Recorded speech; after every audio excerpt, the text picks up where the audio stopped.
At the beginning of the movie, we see an experienced fisherman heading out to sea like thousands of times before.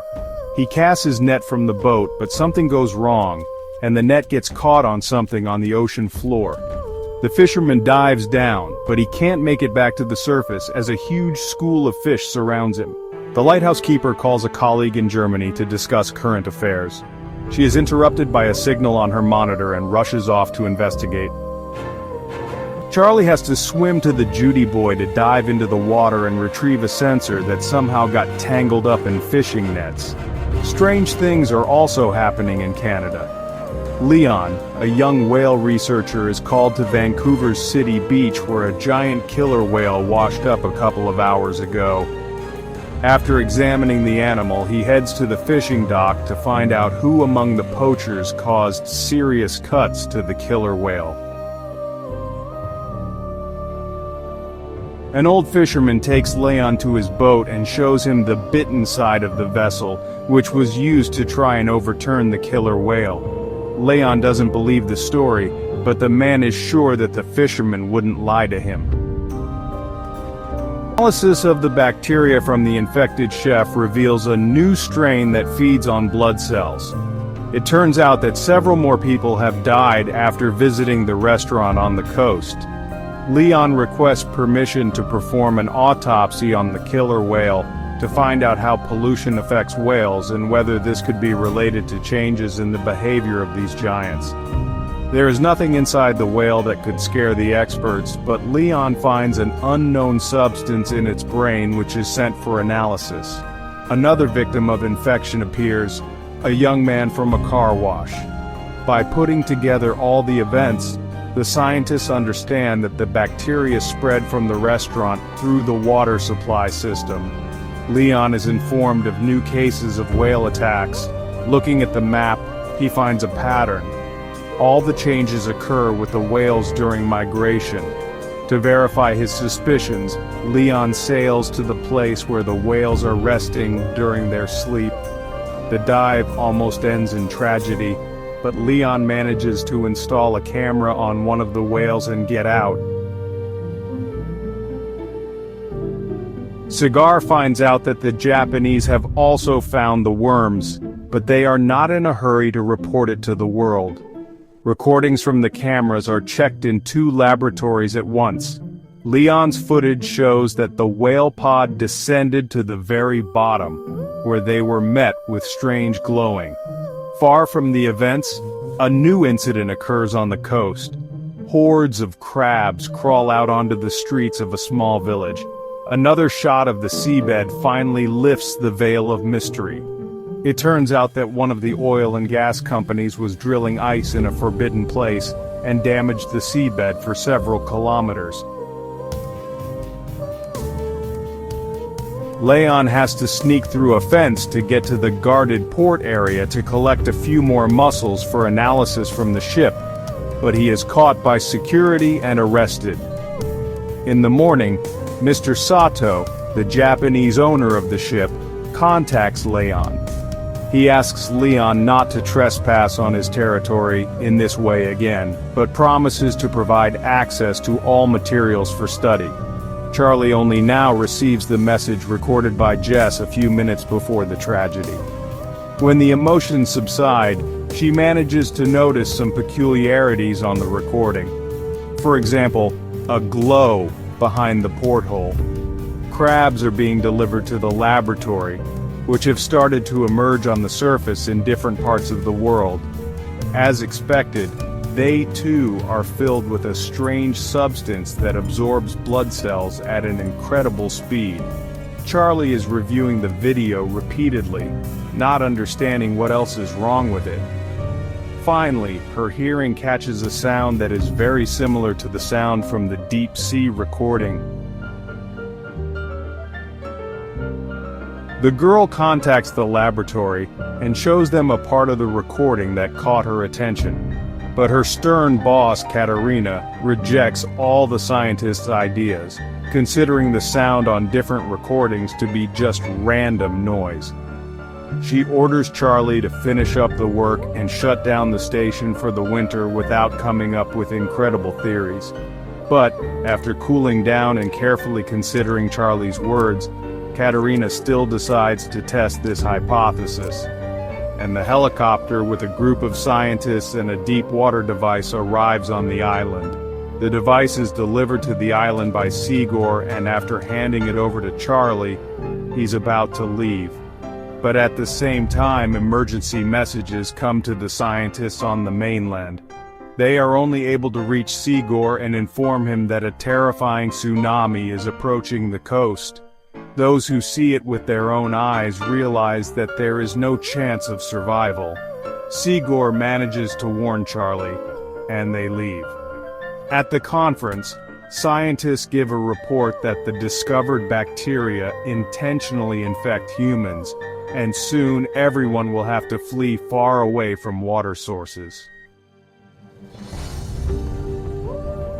Leon tries to warn his fisherman friends about this, but none of them are ready to live on land, choosing to die in their familiar environment. Rahim meets Leon at the Institute to participate in a scientific conference. The best minds gather to discuss what is happening, and most agree that there is some force at work that wants to drive people out of the ocean. Only Katerina is against everyone else. She refuses to abandon the knowledge and convictions gained through years of experience, so she orders the group to seek a logical explanation based on science. Despite objections from their mentor, the group of scientists presents their theory to the public, convincing the government that marine inhabitants infected with bacteria are intentionally attacking humans. They even give the new intelligence a name. However, such a version only elicits irony from top officials, who also suggest finding more scientific solutions to the problem than negotiating with an unknown intelligence. Astrophysicist Samantha Grove comes to the scientists' aid. Unlike politicians, she carefully studied the report and agrees that the strange sound on different recordings has all the characteristics of an unfamiliar world language. In addition, her team managed to capture the exact same signal from Antarctica. Another influential person, Japanese Mifuno, also believes in Sigor's theory and agrees to finance his venture. Sure hoping it will help to save the world, Sigor assembles the team and informs them of the start of the mission. He suggests everyone think carefully and assess the risks, and those willing to go all the way will be waiting for an expedition to the Arctic in 48 hours. The scientists go home to say goodbye to their loved ones and warn them of their departure. The relatives of many try to persuade them to stay, but everyone understands that this is their last chance to fix something. According to scientists' calculations, the largest accumulation of intelligent bacteria is located in one of the valleys in Antarctica, where they could have lived for millions of years prior. The company is preparing to establish contact, and everyone is playing their role while giving interviews to a young journalist. Finally, the equipment on the ship starts buzzing with interference, and the scientists prepare to capture a signal from the mysterious organism. Sarah, Mifuno's assistant, sits down next to Leon at the table and confesses to him that she would have never believed in their theory if it weren't for her boss, who has proven over many years that his intuition never fails. Samantha is devising a plan. She intends to add the sound of a human child's scream to the organism's audio signal and return the recording to the intelligence to show that they are ready to communicate. Charlie asks a colleague to take her with him in the diving apparatus to the bottom. The ship drops anchor and the scientists begin transmitting the sound message. Meanwhile, the daring couple gets into the capsule and prepares to dive to the depth. The whole team is eagerly awaiting any reaction, and finally a movement appears on the radar, and the sensors pick up a sound signal. The team from the capsule tries to contact the captain's bridge to report that their fans are malfunctioning and they are running out of oxygen, but communication is not working. The chief pilot Luther is ready to return, But Charlie notices a movement and turns off the lights, waiting to see what happens next. On the ship, they also notice something approaching. Sigur insists that the captain recall the submarine, but they can't reach the crew. Luther doesn't want to risk anymore, and he lifts the boat. On the ship, a hatch opens to receive the capsule into a special compartment. Charlie notices a strange glow appearing around them at that moment, but she doesn't tell anyone about it. Meanwhile, Samantha reports that they have managed to establish contact. The sound signal has returned and the child's cry has been altered as a sign that the bacteria understood the message. Dr. Chase is looking for a way to cure those who have already been infected by the bacteria.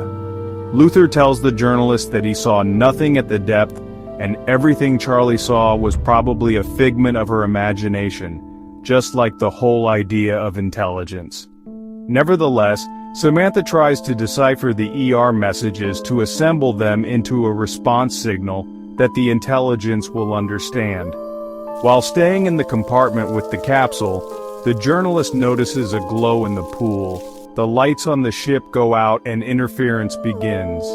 When everything is restored, the captain sees the journalist's body fallen on the monitor. Dr. Chase tries to save the girl, and on her lips, she notices a liquid resembling cerebrospinal fluid. Samantha tells the team and the captain that during the voltage surge, there was a signal surge, and it was so low that no one heard it. But most importantly, in the opinion of the astrophysicist, it originated from inside the ship. Charlie listens to what her colleagues are saying, but she never musters the courage to tell them that they brought the bacteria into the pool. Leon visits the girl whose body has become covered in strange spots. The doctor asks the guy and Sarah for help. They must hold the girl while she takes a sample of the spinal fluid for analysis. The doctor tells the team about the results of the analysis. The substance previously found in marine creatures was discovered in Alicia's spinal cord. Chase believes that bacteria were attempting to merge with the girl's cells, and Charlie admits to seeing the glowing enter the ship with them. Samantha records a new message for the Earth, this time including an audio image from the astrophysicist. Charlie goes down to the sealed compartment without permission, and the pool starts glowing again, creating unusual shapes with the light. At that moment, Samantha receives a response message from the entity, which also contains an image. Mr. Mifuno's helicopter lands on the ship as he wants to be present for the opening. Sekor shows him the recording from the pool cameras and the image sent in response to Samantha's message. According to the astrophysicist, they have an image of the super ocean that surrounded a supercontinent millions of years ago. According to the scientists, the ER reminded them that they were, are, and will be on Earth much longer than humans, and all they want is for the oceans to be left alone and not destroyed.